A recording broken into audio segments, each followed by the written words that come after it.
year is 2016. England have just crashed out of the Euros after an embarrassing loss to Iceland and have no manager after Roy Hodgson steps down after the tournament. In comes Sam Allardyce, and after just one match and 67 days, resigns after making inappropriate remarks in a leak video online, making him England's shortest ever manager. So what do England do? They appoint under-21 coach Gareth Southgate.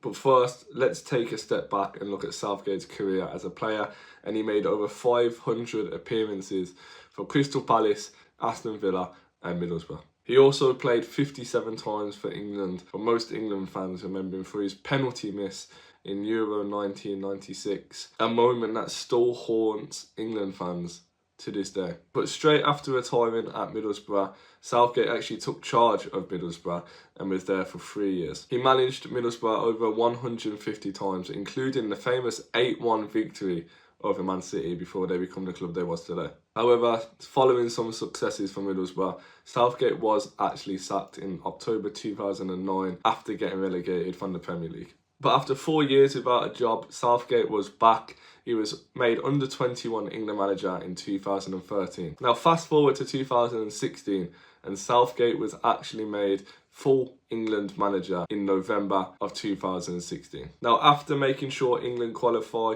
just 2 years later after his appointment, the 2018 World Cup came around. And to be honest, not a lot of fans expected much from England because we were rubbish before Southgate came in.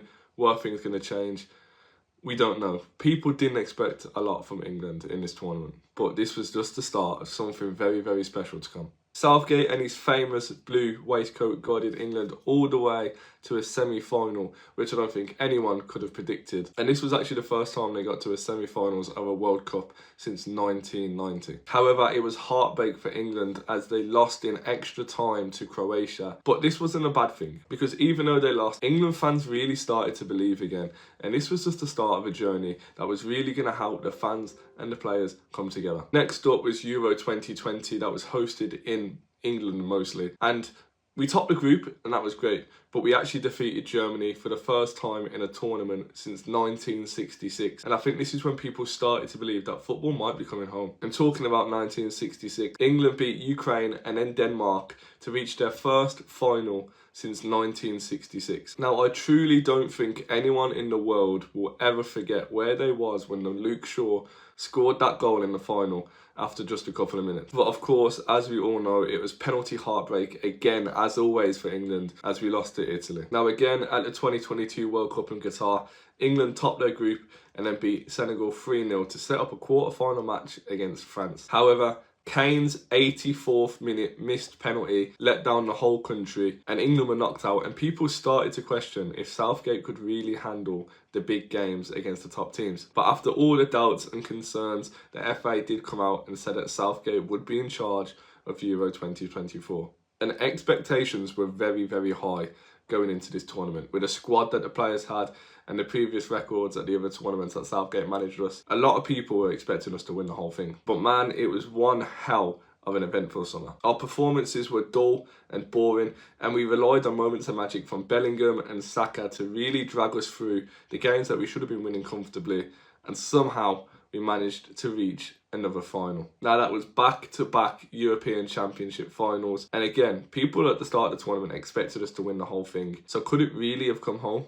Now, of course, we faced Spain, and I'm going to be honest, I'll throw my hands up. I didn't think we was going to win anyway. I always had a feeling that Spain was going to beat us. They were unbelievable throughout the tournament, and they had a young and hungry squad. But when Palmer scored that equaliser, I really genuinely started to believe that we might just win it. But for some reason, after we scored, we decided to sit back and hold on for extra time. And Spain didn't want that. Spain came out, and of course Spain got their 85th minute winner to break English hearts, and it's again another final loss for England. Now, I know we didn't win a trophy under Southgate, but he did make us reach 2 finals, a semi-final and a quarter-final.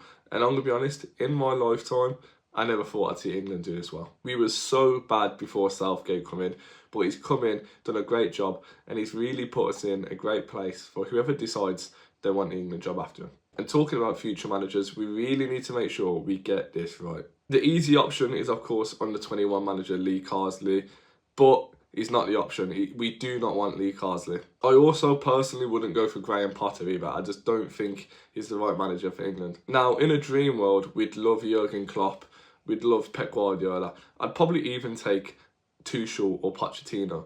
But I can't really see these managers taking the job. I think if we're going to go for an English manager, which is what the FA wants, I think the only option is Eddie Howe, because he's by far the best English manager. But I also don't think this is going to be the end for Southgate. I'm sure we're going to see him in another job soon, and that might be in the Premier League or even a top tier team in another country. But Southgate, you've definitely gave me some of the best moments of my life, and I'm sure a lot of the England fans would say the same thing. He's also brought together the fans and the players again, because there was such a divide before he came in, especially after the Euro 2016 exit, the 2010 World Cup, the 2014 World Cup and stuff like that. We were so bad and distant from each other, and you've really got to give him credit for how well he's brought everyone back together again, because I think the fans genuinely have fallen in love with England again. But Southgate, thank you so much for everything, and I really wish it ended differently, because no one deserves to win a trophy more than you.